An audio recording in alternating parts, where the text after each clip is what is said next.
The bandwidth for this episode of the AR-15 podcast is sponsored by the Firearms Radio Network.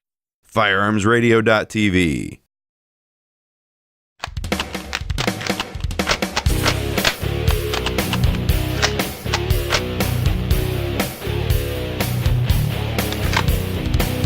Episode 109 of the AR-15 podcast. I'm your host, Anthony Hardy, and tonight I am flying solo. That's right, the wings are clipped and the bird is out of the cage. No one's holding me back tonight. Well, we'll see about that. Reed will be listening, so I guess I do have to kind of be careful. This is the podcast about your favorite black rifle. This show is for you, whether you've been building your first AR or you've been building ARs for years. There's something we can all do to take our black rifle to the next level.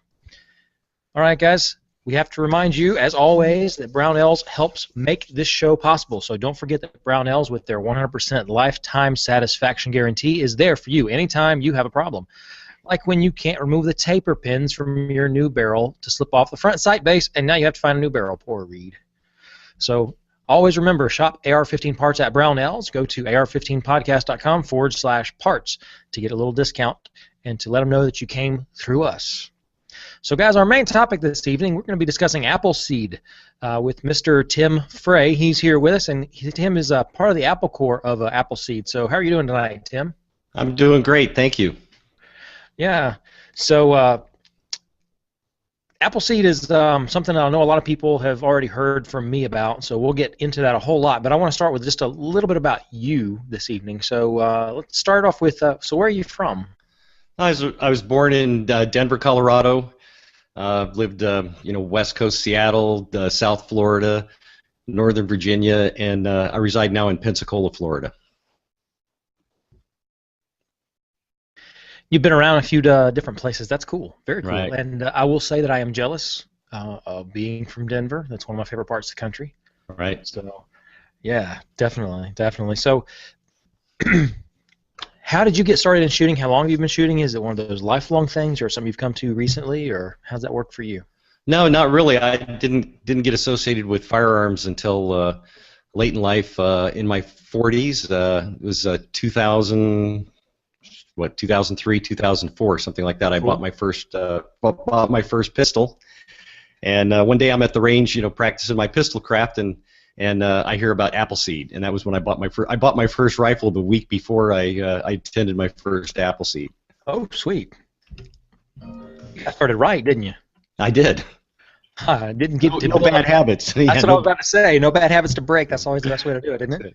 That's it. Open-minded. Yeah. So we have discussed Appleseed a little bit on the show already, but for those who, like certain people, don't listen to what I have to say, yeah, there are quite a few out there, tell us just a little bit of the basics about Appleseed and why Appleseed's important. Sure. Appleseed is it's a rifle marksmanship training program, but it really is hiding a better agenda, which is educating Americans about the roots of firearms and the role they played in the history and heritage of our country. There you go. All right. So when you go to an Appleseed event, what are you going to, like, have to sit down and read a book? Quite the contrary. We have taken that book, that Marine Corps manual, which is hundreds of pages long and takes weeks and weeks and weeks to teach Marines how to shoot rifles, and we condense it into really less than a day. We give you all the instruction, or the greater points of the instruction that occur in the Marine Rifleman Training Manual, all in less than a day. So we give it to you early. Yeah, and Tim's not lying, guys. It's it's a heck of a course, but you learn an enormous amount. Yeah, so your first Appleseed, it comes at you like a fire hose. yeah. I mean, it's you get in and they teach you standing, they teach you sitting, they teach you prone, and kneeling, and you're moving in and between these positions in fairly rapid succession and dealing with the changes, and all the while you've got a guy running up and down the line whacking you on the back, going, make sure your rifle's pointed straight. Making sure we're all being safe, and it's really a great experience. So,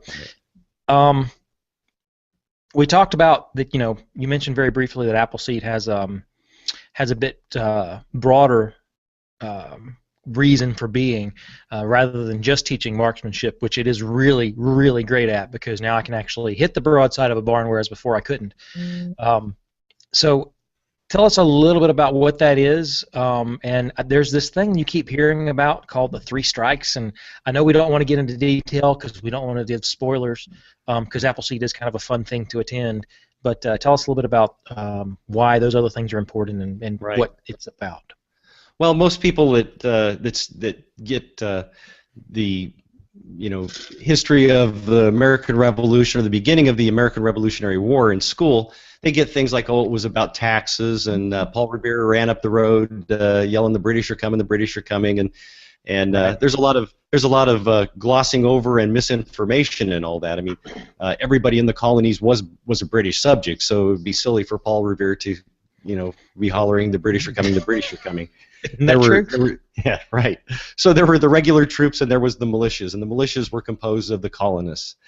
So what the story does is it pretty well starts at the events at Lexington Concord. The first shots of the war, the first shots of the day, were fired there, and British troops or British regulars actually fired on the militia on the green at Lexington. And that was the first strike of the match. There's no evidence that the colonists ever fired back. Right. And successively throughout the day, the second strike, again, the British regulars fire on the colonists, but the colonists do not return fire. And finally, at the third strike, the war begins in earnest. Right. So you hear details about those days. Those are great breaks to get away from the shooting, to kind of rest up, and it is a very strenuous activity. I mean, a lot of people go home from this thing sore, and then they come back the next day. Hopefully they've taken their ibuprofen or their aspirin or whatever relieves their pain, because it can be pretty strenuous. You're getting up and down all day. So the history also, besides informing you, provides some very good breaks in the action. Yeah, and the history guys, I don't know if it's like that at all Appleseeds, but at the one that I went to down around Pensacola was extremely entertaining. I can't remember the gentleman's name who was doing that for us. Do you remember? Yeah, that would be Ken Tomlin. Yeah. And Ken a lot of the other instructors amazing. will kick. Yeah. The other instructors will pitch in too. Richard's very good at telling the story. Most of the instructors are well versed in the history of the day.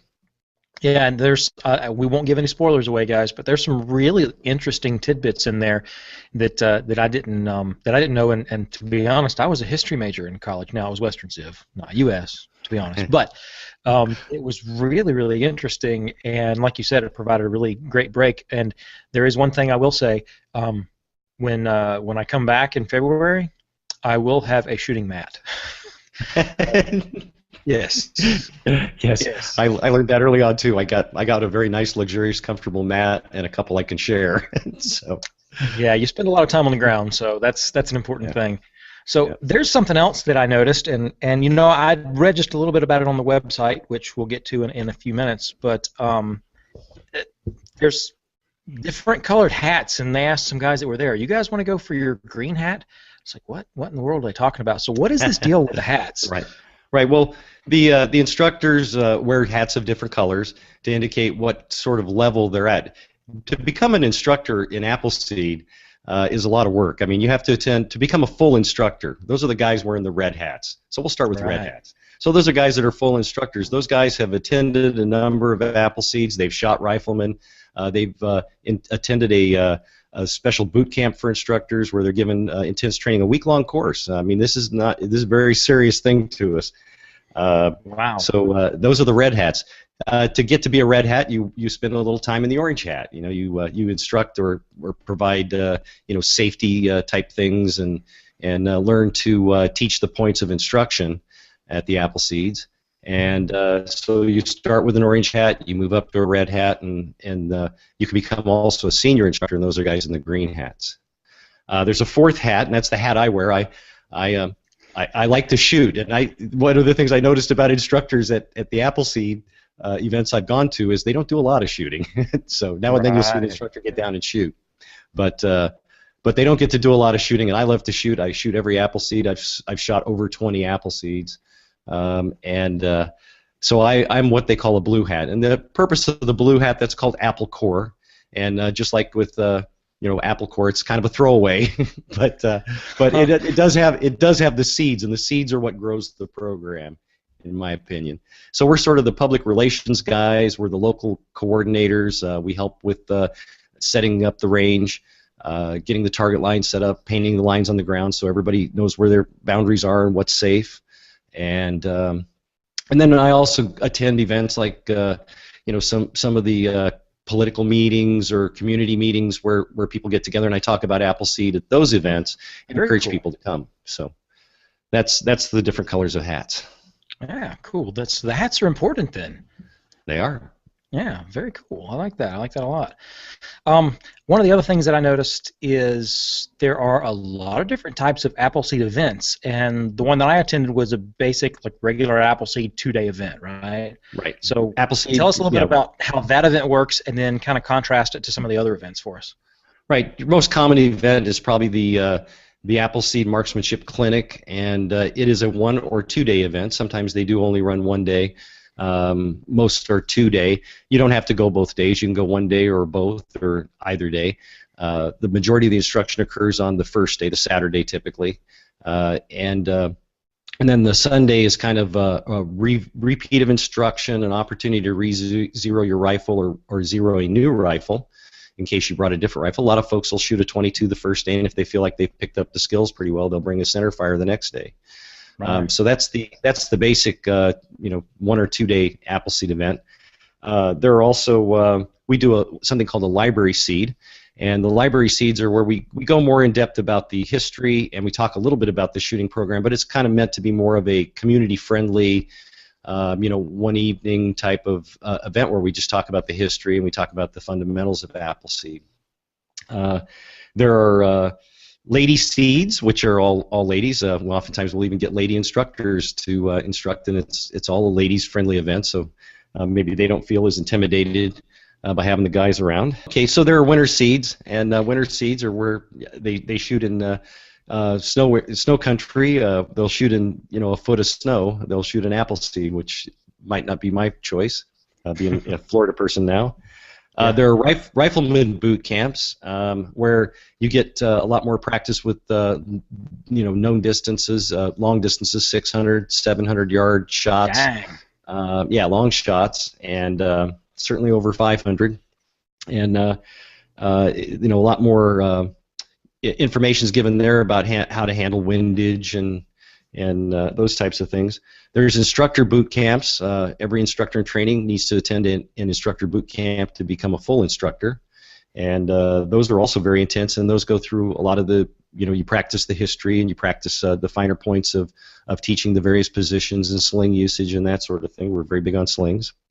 And then there's known distance clinics, which is typically also it's the long shooting and learning more about windage and that type of thing, how to control ballistics at a long distance. That's really awesome, and I love the fact that they're covering every aspect of the rifle here. I mean, we're covering all these different positions, we're covering different ranges, and I think, what's that back there behind you? Oh, yeah, that's an AQT right there. That's the test. Yes, and those are things you will learn to love to hate on the second day. Yeah, I meant to pull a rifleman's patch, but if you can shoot a 210 on that target, you earn yourself, or better, 250 is a perfect score. You earn yourself a rifleman's patch, and you can't buy a rifleman's patch. You go to the Appleseed store online, and that's one item you can't buy there. You have to earn that patch. Yeah. And so you're shooting this target that's behind me at 25 meters, and at 25 meters, those little targets on the bottom line are less than 2 inches across as your scoring area, and your 5-hole, if you will, the area you have to shoot to get your best score is less than 1 inch wide. Yep. And it's only about 3/4 of an inch high. So it's a challenge. It is a challenging target. I mean, we spend most of the morning, right, and the early afternoon shooting 1 inch squares at 25 yards, 25 meters, and you're expected to put all 5 shots in there. So. Yeah, I mean, you think, oh, Shoot, that should be easy if you practiced it all day for two. No. Yeah, no. No, and then one target we shoot every Appleseed, the first shots you take after the safety briefing and no instruction. We try to gauge everybody where they're at. Give them a baseline. We shoot what's called a red coat target, and it's basically those same silhouettes in red. Just one silhouette, 3 shots in each silhouette, and then we have a smaller target that's just a little bit smaller than a postage stamp, and that's called the shingle shot, or it used to be called the head shot. It's called the shingle shot, and maybe by the end of the first day, the end of the instruction, you can clear that target. Put all 3 of your rounds in your silhouettes and get your shingle shot. Yeah, I'll be hitting that this coming time. I hope. Fingers crossed. There you go. Yeah, I was out at 25 yards and was putting it all through the same hole. So excellent. Yeah, I finally got a decent scope. So, yep. Very good. I hadn't tried it with good iron sights yet or not, so I haven't done that. But I was using the red dot. No. You're not cheating and using a bench, are you? No, not using a bench. Prone with a sling. Yeah. Right. No, actually, it was that was standing. It was freestanding with a sling. Oh man. I got that. Yeah, it was one time. It was probably just luck. The rest of the time, everything was in a little bit bigger circle, But I've been practicing. I've been practicing. Yeah. All right. I'm looking forward to it. Yeah. So, you get to shoot the red coat at the beginning, right? And then you get to shoot the red coat at the end of the day. That's right. Both days. Cool. So you really get to judge your own progress, which was really kind of cool to me. Yeah. And it's amazing. You bust your butt all day long, like up down, kneel, up down, kneel, and you're shooting all day long. And it really is. You wouldn't think it would be that physically challenging, but at some point it really does become a bit of a physical challenge. And right. At the end of the day, you're shooting better than you were at the beginning of the day, even though you're dead tired. Right. Yeah, we call that rifleman's calisthenics. and really probably the best medicine for that is to practice what we call dry practice. You can practice the positions and you can practice everything. It costs 0 ammo. It only takes your time, 10 or 15 minutes a day to practice practice a few minutes in each position and getting your natural point of aim. We're very big on natural point of aim.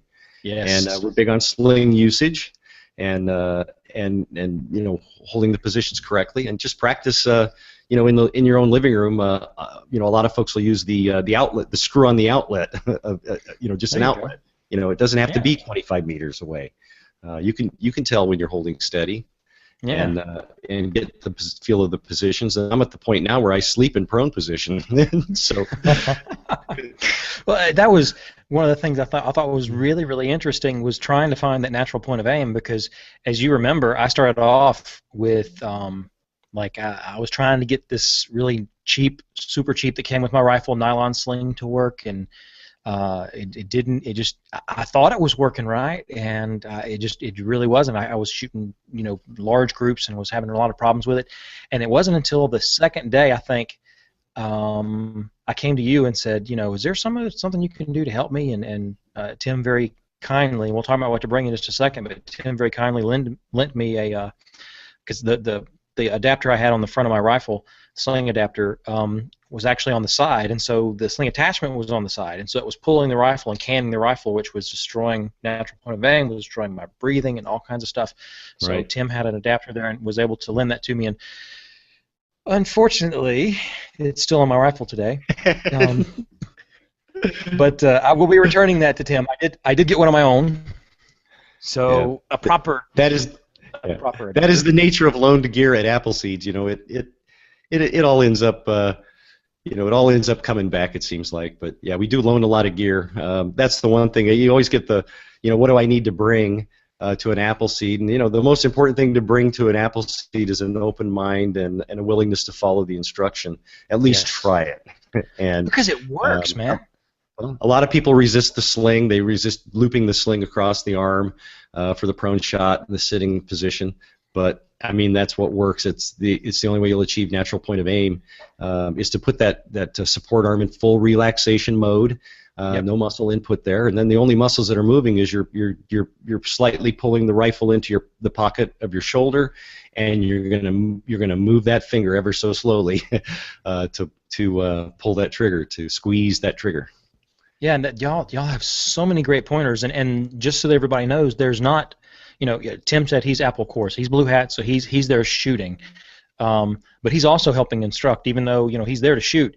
I know one time he was up and down in several different places along the line, and he was next to me, and he looked over at me on the second day and went, "Let's get you a better sling." And then I got a better sling. He lent me a sling, and I got all slung up properly, and with the correct adapter on the front of my rifle. This is like halfway through the second day, and I sat down there, and suddenly my group started to really tighten up.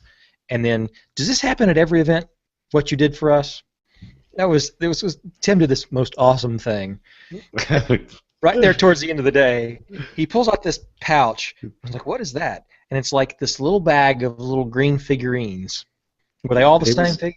They were zombie babes, yeah. Yeah. Little zombie babes. So we take those and we staple them on the target at 25 meters, and we're going for a headshot on something smaller than the size of a pea. Yeah, they're only about an inch tall. Yeah, the whole figure is an inch tall, and you're trying to hit the head, right? So you got there, and I still have my figure. The head is gone. That's it.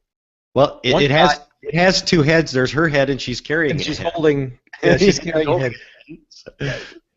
I couldn't believe it.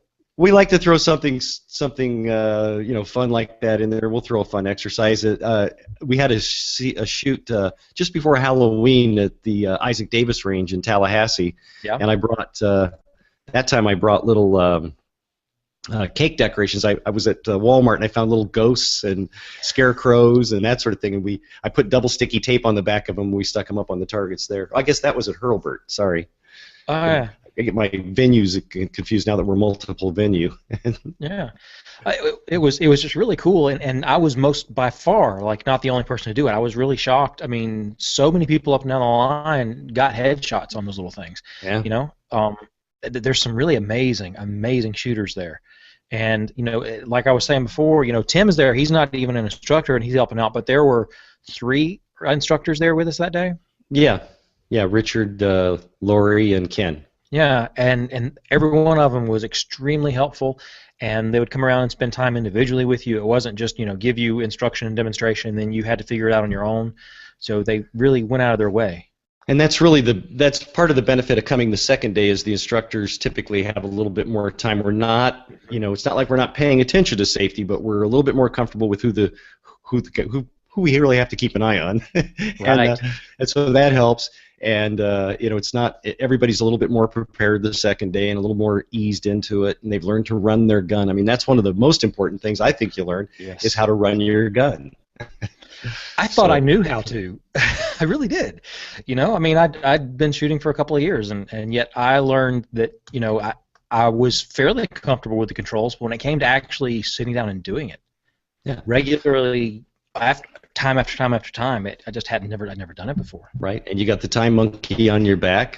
You've got 55 seconds to start in standing position, get down in sitting position with your rifle, load your rifle, fire 2 shots, drop the magazine, fire, and fire 8 more shots. I mean, it's a challenge.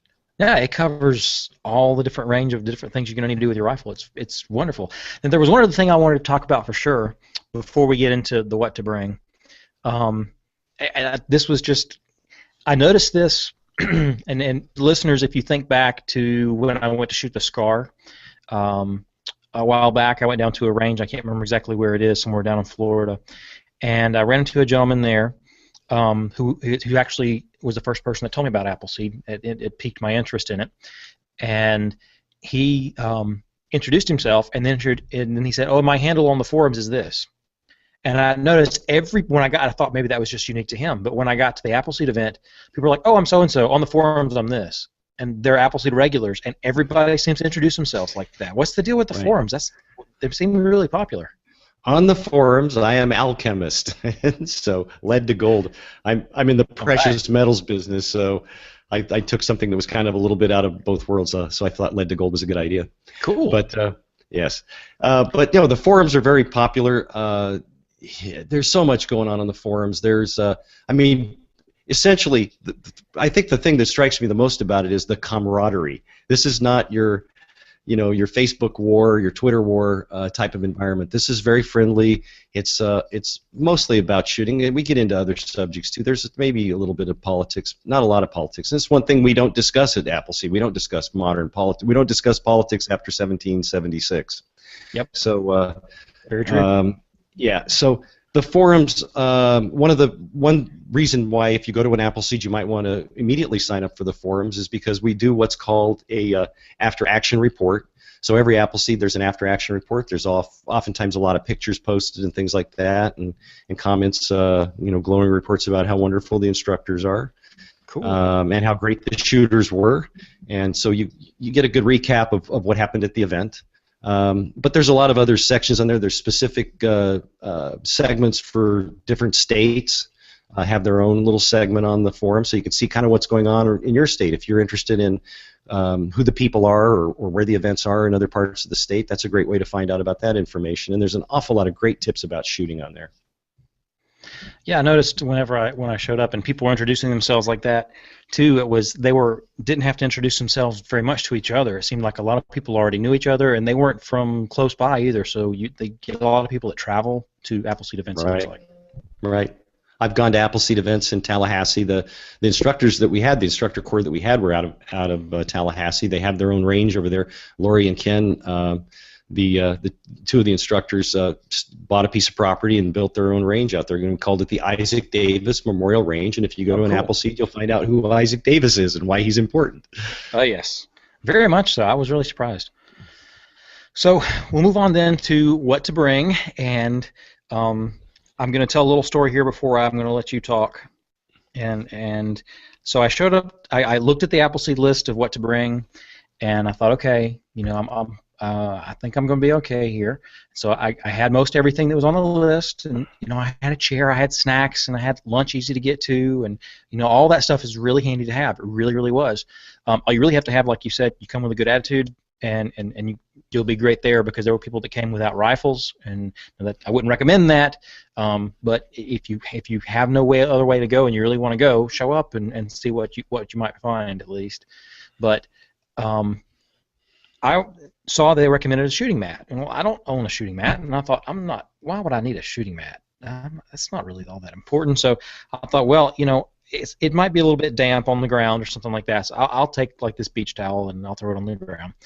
Well, when I get there, everybody else is already setting up their stuff, and because they've been there obviously several times, and they're shooting mat all out there, and they're all nice, real comfy, good shooting mats, and I thought, well, surely I won't be the only person.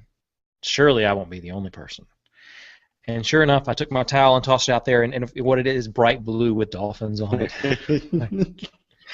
And so all these, day at the beach. There's all these shooting mats out there, and then my bright blue thing sitting out there in the middle of it. And I'm like, oh wow, yeah. And then you start getting up and down and laying on it, and up and down, and laying on it, up and down, and laying on it, and you go, that's why you have to have a shooting mat. Now I understand at the end, halfway through day 2, when you start feeling every little blade of grass underneath that darn towel. You don't have to, obviously. You most certainly can do it without it, but that's why everybody else had one, and I was the only idiot out there without one. So I have a shooting mat on order, and should be here before I go to the next event. Right. So that being said, talk a little bit about what they might want to try to bring.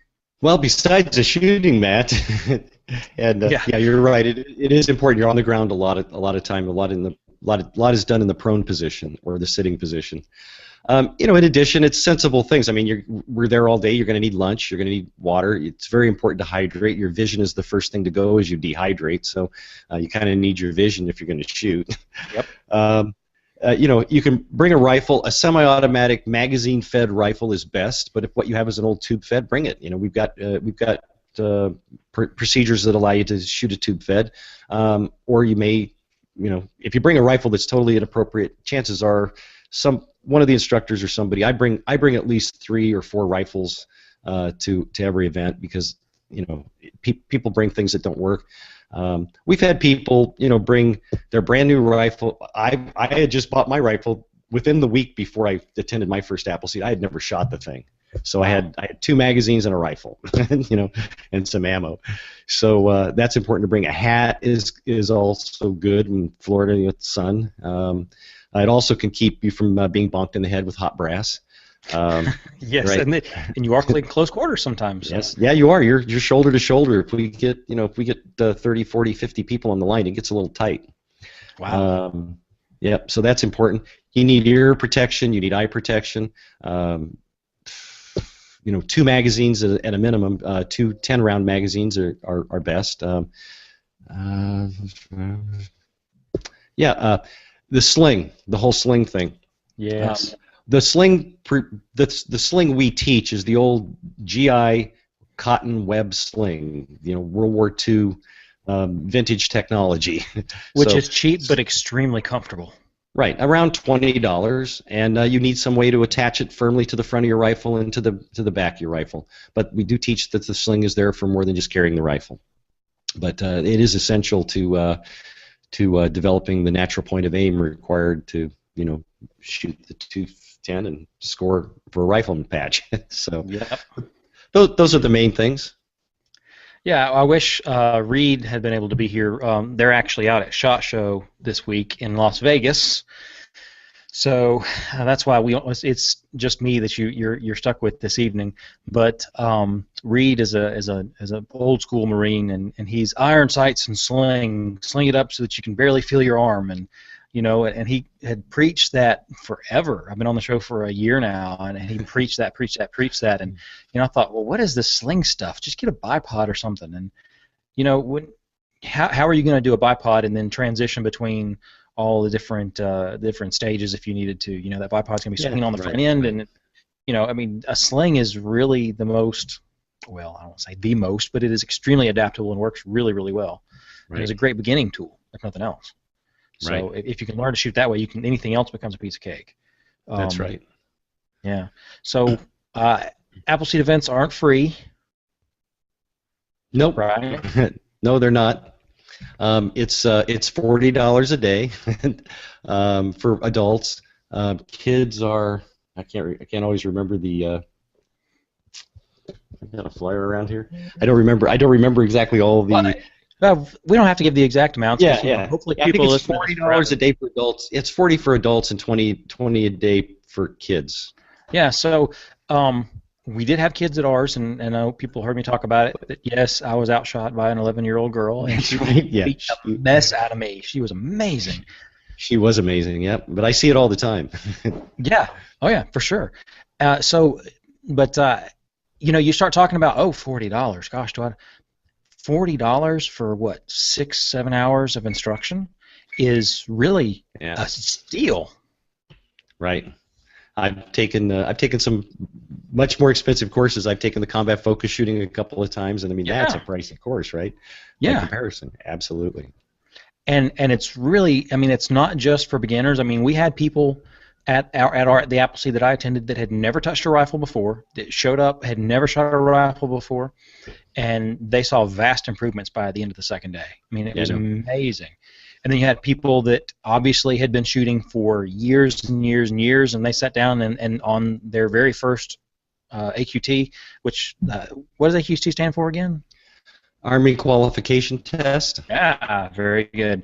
So on their very first AQT, they were obviously, shooting high scores. So, putting everything through single little bitty holes and whatnot. So, you got the full range of experience. So I don't think anybody needs to worry. No, not at all. No, and it's not a boot camp, drill instructor type mentality at all.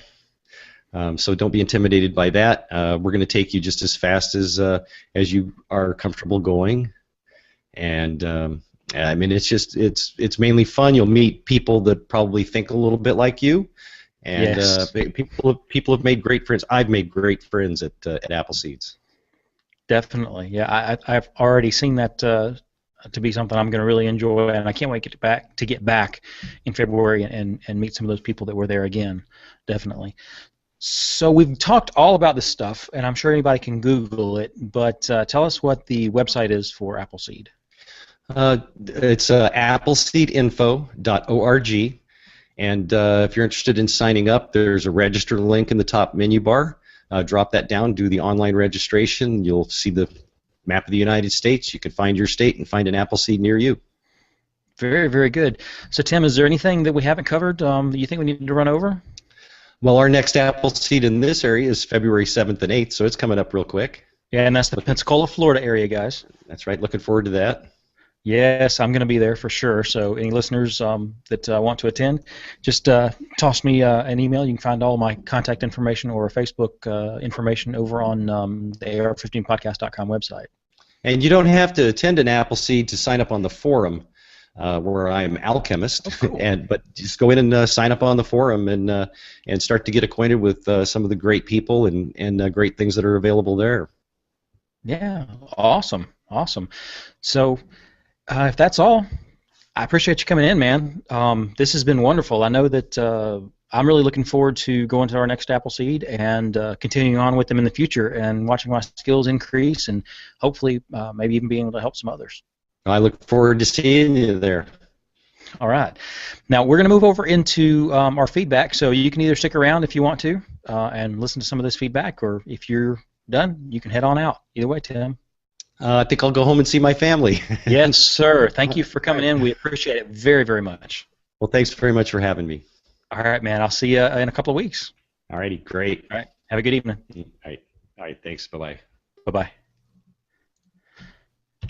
All right, guys, that was a great interview. So we definitely appreciate Tim coming in and giving us some wonderful information on Appleseed, and we'll continue to keep you guys updated as we move on in through the Appleseed process, and I continue to learn additional things. I want to remind everybody that our AR-15 giveaway winner is Hunter Carr, C-A-R-R, and I believe Reed has actually gotten in touch with this one. Yes, so we don't have to worry too much about that rifle staying in Reed's safe anymore, so that'll be a good thing. Looking forward to being able to get him on the show and find out what he gets to do with that rifle and the things he's going to get to have some fun with. I'm very jealous, very, very jealous. That brings us to the feedback portion of the show. Our first piece of feedback comes from Thomas G. Thomas says, thought I would share. Some say not to advertise, but for me, I am not scared to let people know that I believe in liberty and the Second Amendment. FYI, I worked with the French and worked in France. Many have told me they admire that America is fortunate to have the Second Amendment, as well as Mexican, Colombian, and Argentinians have all told me the same thing. So it's good to know. Good to know, Thomas. By the way, can you please keep reminding people to join and donate to SAF, which is the Second Amendment Foundation, as well as the NRA, National Rifle Association. I have them all on auto pay this year, and as I made a goal to help more with the fight for the Second Amendment. I am a life member of GOA, Guns of America, I believe is what that is, NRA and SAF. I encourage everyone to do the same. So, guys, if you are interested in the Second Amendment, please check out those organizations. They do help us keep our Second Amendment rights. And thank you for writing in, Thomas. Definitely appreciate your feedback and the fact that you're listening to us. So that's wonderful. Thank you. Ken E. writes in, gentlemen, first and foremost, thank you for your time and dedication towards putting out a quality podcast each week. I've been listening since the show's inception, and it remains my favorite podcast in my subscription list. Coincidentally, I purchased my first low receiver 1 month prior to the start of the show and slowly built my first rifle during the first year the show aired. It was fun to listen to the progress of the first giveaway build as I researched and built my first rifle. Being a longtime shooter and having served as a U.S. Marine, I've long had an interest in I've long had the interest in and hands-on experience with firearms, but am now just understanding the joy that comes with being a builder. My first build was a 5.56 carbine, and for my second, I'm looking into a 308. The problem is there are simply not as many parts offerings as I had hoped for. Many vendors have jumped into the market in the last couple of years with their upper-lower assemblies or complete rifles, but few of them are actually offering the parts a la carte for us that want to build it ourselves. I suspect 2015 will be a good year for 308. I was wondering if you might keep an eye out for new 308 goodies at SHOT Show. Much appreciated, and keep up the good work. Semper Fi, Ken from San Diego. Thank you, Ken. And I know the guys are looking for all kinds of parts and pieces while they're out at SHOT. I will believe we have the day one. I'm recording this on the 21st. So we've got day one recorded in the bag from yesterday. I should hopefully be getting that up either this evening or tomorrow.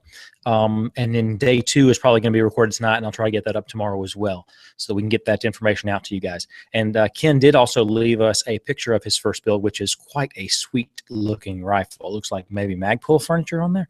It's really nice. He gives us a full rundown. Yeah, it's a Magpul stock. I thought it was. He gives us a full rundown on all the parts that he used to build, and it looks really, really nice. I bet you it shoots fabulous. Ken, definitely appreciate you writing in and listening. Joe C. writes in, "Hey guys, enjoyed listening to your podcast since I can listen all day at work. Being in the aerospace industry myself, I really enjoy listening to your Mega Arms interviews, which brings me to my point. Being married, I only have one gun, and that is a handgun which I bought before we were married.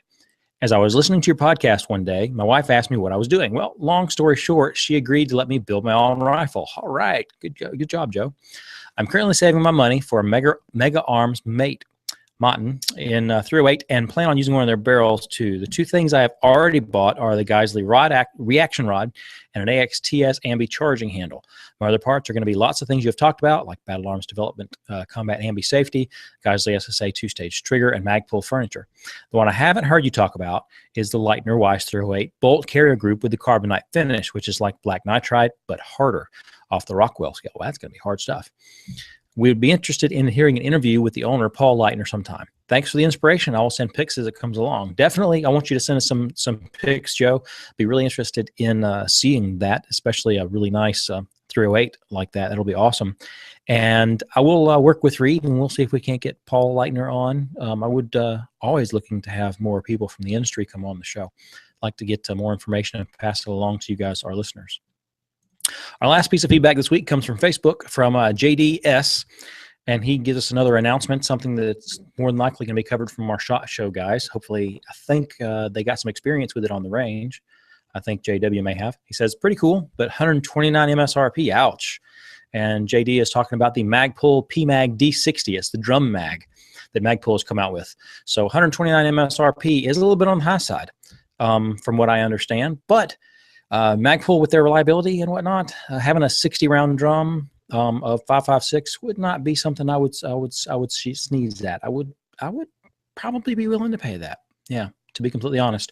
And I also heard, I know this is not AR related, but I heard they were also going to come out with some Glock mags maybe at SHOT. So there should be some really cool stuff coming from Magpul. And of course, they changed their name, as everybody knows. They're no longer Magpul Dynamics, I believe is what they were previously. They're Magpul Core now.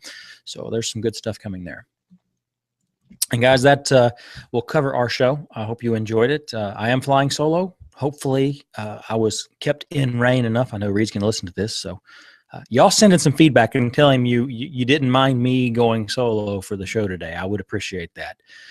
As always, you can send us questions or comments to feedback@ar15podcast.com. You can send us a recorded voicemail by using the SpeakPipe plugin on the right-hand side of the AR-15 podcast website.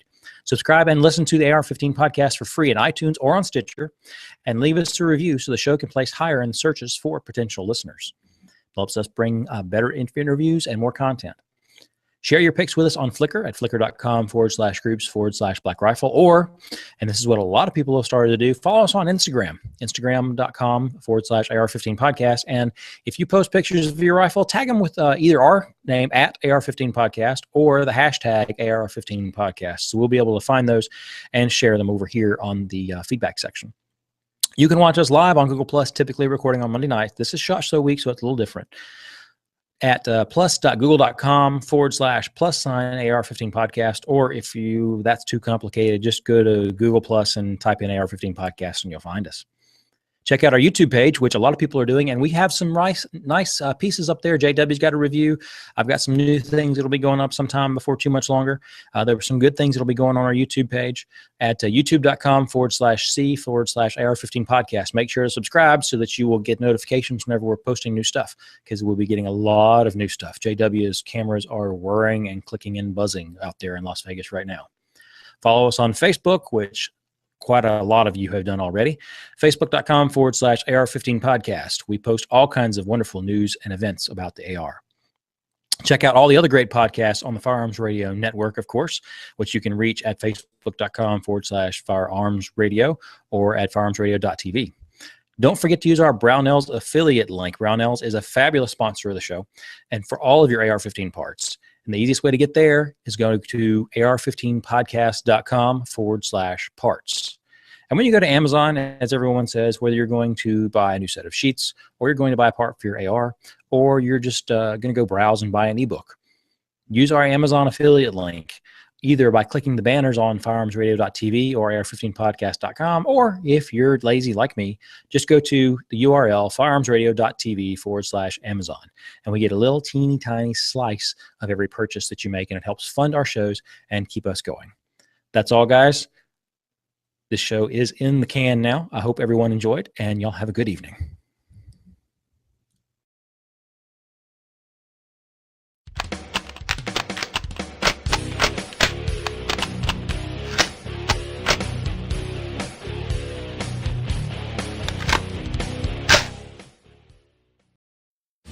This has been a production of the Firearms Radio Network. You can find more information at firearmsradio.tv.